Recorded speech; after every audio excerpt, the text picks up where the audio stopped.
nothing left to do but to crank over those engines, gearheads, because 'tis none other than us, the Lugnutz Podcast. Welcome, gang. Recorded August 2025. Really? Oof. Model T. Are we going back in time? No. Mazda what? Pickup.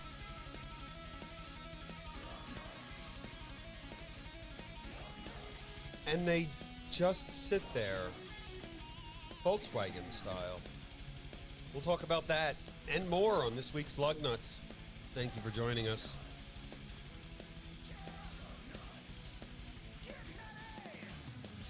Enjoy the show. And Live on Lugnutz. right on over here, Facebook.com/Lugnutz Podcast is where you're going to find all of our luggy and nutty polished content coming to you ever so slightly behind, a lot like this first story. Model T, what? Well, not that long ago, we all remember the... is there a photo of that Model T down below? Oh, yeah, right here. Well, the original. The original Model T. Ford is going back to the Model T. No official announcement, but Jim Farley, CEO of Ford, said Skunk Works is working on something. Mm-hmm. They've been developing the next gen of ultra-affordable EVs by Ford. Okay. And it may be called the Model T, but he didn't say at Right. the earnings call. But they will announce on the 11th. So what's that, Monday? Yes. Tuesday? Yeah. Tuesday. So they'll probably announce the Model T. Yeah, no Monday. Which will be the next SUV, I guess. Yeah. The Model T was always kind of an SUV sort of thing. Kind of like a SUV sedan truck. You should expect this to launch 2026. The original one was kind of always a truck, sort of, because there were no real roads. Yeah, and that's where charcoal came from. It was also an insane vehicle because it was like... It was a big off-roader. It went from 0 to like top speed, and there was nothing in between, and the controls were ultra confusing, and so hopefully they'll do something. And everybody's seen that one meme about the two first automobile owners in Ohio and how they hit each other for the first car accident, going 5 miles an hour. Well, the new Model T will be an EV, so plan to sit by that charging station in the winter. And ironically, not the first like model kind of named car that Ford has done electric. If we go up, we have a few photos that they provided of other models. It's a car. Not horrible. Could look like that. Yeah, and then, their truck, which moved that over there, but, an EV truck, I don't think we're really sold on them yet, but sedans and stuff, we see a lot of impressive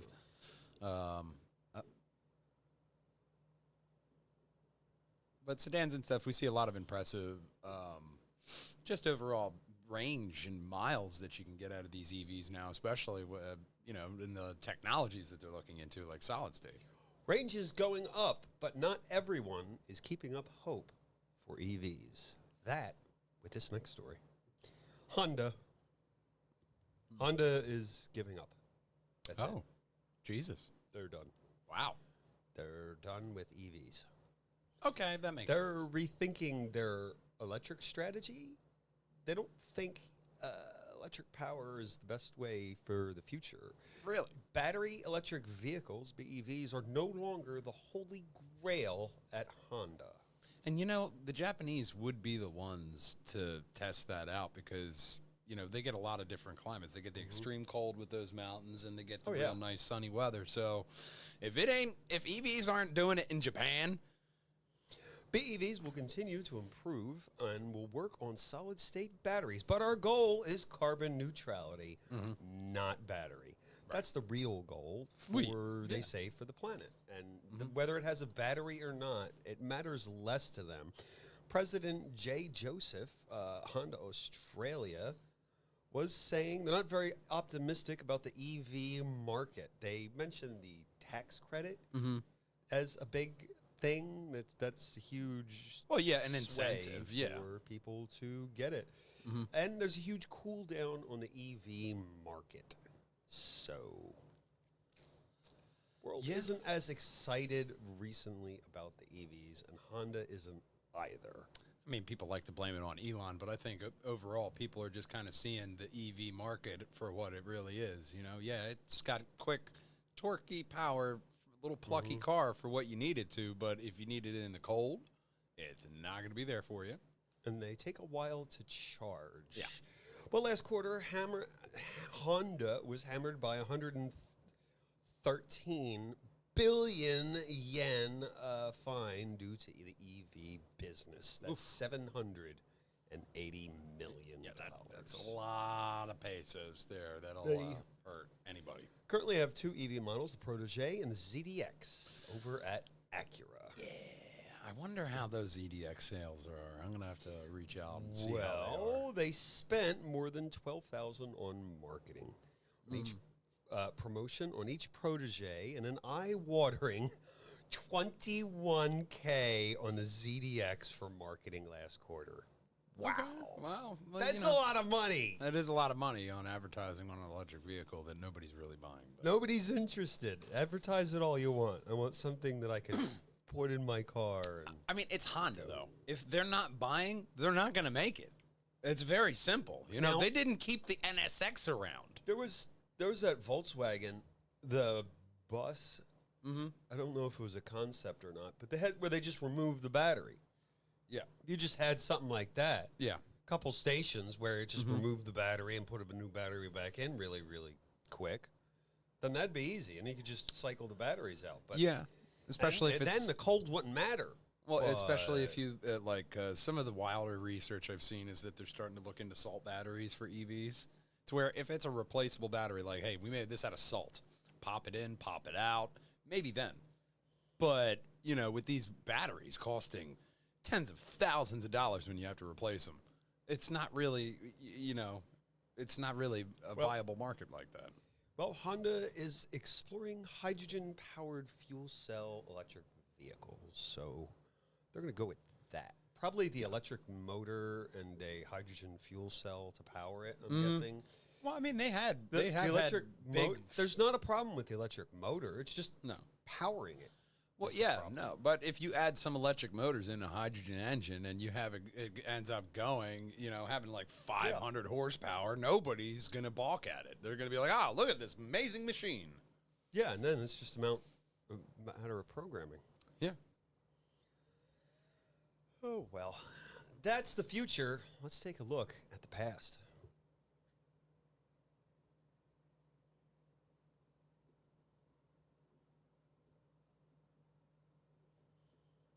There are more photos below. We'll start with this one. This is 2002. It began as a Mazda Protege 5.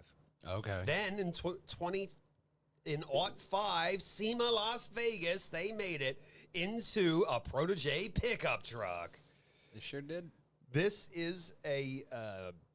was a concept car. It is one of a kind and is now for sale. Wow.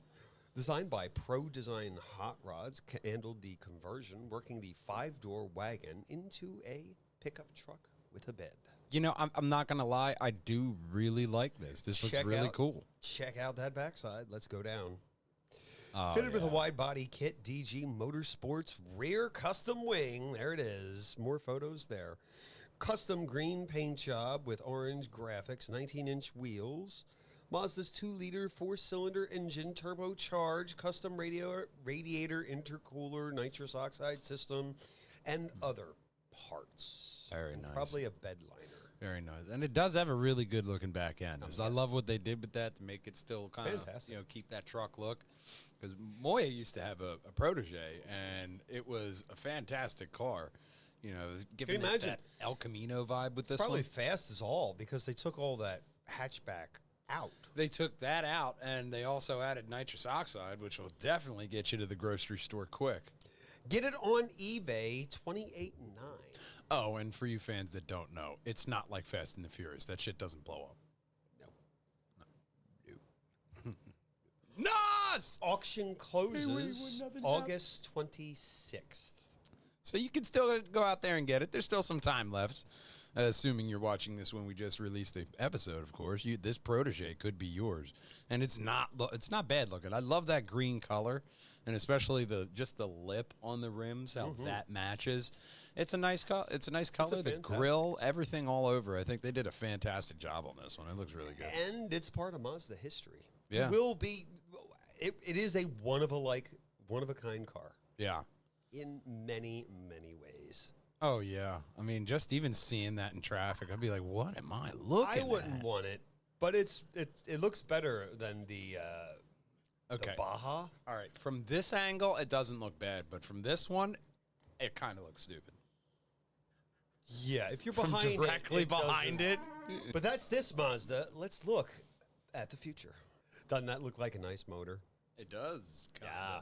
BMW has begun a new series of electric motors, and this is it. Not everyone's backing out on battery-powered electric. Although I guess even if you do a hydrogen-powered fuel cell, you'll still need an electric motor, so this one will still be good.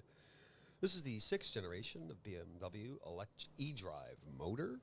Today, they're laying the foundation for the future of BMW Group, and thus battery-powered cars don't go anywhere, in which case you're screwed. Yeah. Said board member something really German. Milan Nedelikovic. Nailed it. Yeah.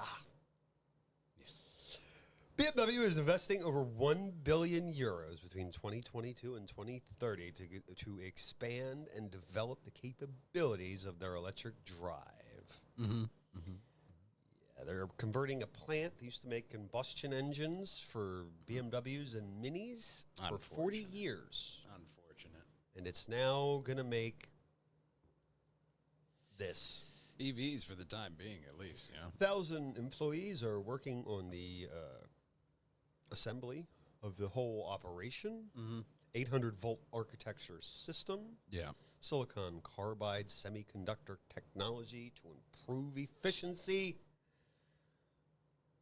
I guess that's good. We'll say, yeah. Efficiency is key.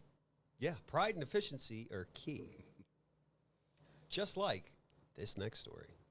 So, do you remember the Volkswagen scandal? Oh, with the Dieselgate. Yeah. You ever wonder where they went? What happens to vehicles that cars confiscate for stuff like Dieselgate? But let me tell you, you go down below, we'll see the Mojave Desert where they have been stored ever since then. Oh, did you have a Volkswagen that you got bought back from the company? God, if there's really? a car that's bought back from the company, they're here. You know what that looks like? An airplane on the left? Yeah. That looks like it's probably directly next to the airplane graveyard. Yeah. Where out there where Russia Arizona, takes all the photos of every year to make sure we're not turning them into bombers again. Yeah. Yeah. That's what it looks like to me. We've been there. Oh my God. Now there's thousands of Audis and Volkswagens. From 08 to 15, Volkswagens and Audis were discontinued because they were caught cheating on emissions. September 15, Environmental Protection Agency said naughty, naughty, naughty, and made them buy them all back. To make a long story really short, what they did was when you were testing, they just lied. Yeah, they lied. As soon as you turn the wheel or do anything, it's a brilliant. You just turned it off. Yeah, it was brilliant. And let's not just blame Volkswagen Group. They were a bunch of them were doing it. Everyone was. They were all doing it. They were all doing it. It was industry standard. It was like #MeToo for the automotive industry is Dieselgate, and how everybody just had defeat devices in their cars and like, oh God. Did your diesel lie to you? It could end up and did end up in the Mojave Desert. Yeah, not your gas Volkswagen. For most of you who were calling your Volkswagen dealers wondering if this affected you, it didn't. They actually emitted nearly 40 times the amount of emissions they were supposed to. Yeah, that's a problem. That's a problem. You can't lie. I don't know who has to hear this, but you can't just lie. Smart people will figure it out at some every time. point, and then you're gonna have egg on your face Every time. And we're all going to know. Hey, Hajima, did you check that airbag? Of course I did. And then Takata happened. This cost the German brand over $7.4 billion to buy back 300,000 cars due to emissions cheating problems. Yeah. This is one of only 40 remote storage facilities that they have. God, 40? So this is probably just the 3,000 from this recall. So if you see a massive area like this out in the desert, there's a lot. It's not Burning Man. We covered it's the Dieselgate. There's a field. We covered this not that long ago, earlier in the year. Mm-hmm. There's a field of Jeeps that no one wants that are brand new. Yeah. They can't sell them. They just sit there in the middle of the desert crying shame. Because it's probably a color or a package that nobody wants, that it can't sell, and there's just a bunch of them sitting there. It's an Avenger, and I'm sure they'll change the bodywork and call it an Alpha. But if you want to be an Alpha, you really want to check out our internet web pages. We want you to pop on over here to Facebook.com/Lugnutz Podcast. That's where you're going to find all of our polished, luggy, and nutty content coming to you, like our own Lugnutz truffles over at Perjangers Treats. We want you to contact us and get your order of Lugnutz truffles. There's a bunch of different flavors. There's tuxedo cheesecake, mint tuxedo cheesecake, peanut butter butter, as well as confetti birth cake and many more on the website. So check them out. You can also see us live at the Blue Hen Comic-Con doing my normal coverage of the MacCast on the cons, as well as confectionery treats. But it doesn't matter how you get to Blue Hen, whether you drive a Toyota or if you drive a Ford, because nothing rolls without Lugnutz, gang. We'll see you next time. Until then, drive on! No honorable mention this week. I used them all as stories. Can't have honorable mentions every week, otherwise it wouldn't be honorable. Summer break for Formula One this week and next week. Even the factory workers have to have off. That's nice. Racing rules. Yeah, that's nice. Everybody deserves the summer. Everybody deserves a break. Otherwise, they'd be there working. Kick back and relax, and enjoy the fact that you're not. Well, I forget where the next one was. I'd looked that up too. Just get back and relax and act all cool. Hanging out, playing some b-ball after the school. And remember that we love you, we miss you, and we want to see you next time. Drive on, Lugnutz. Bye-bye. Mint tuxedo cheesecake could be yours, 5 for $10 at the Blue Hen Comic-Con. So we'll see you there, gang. Now back to the show.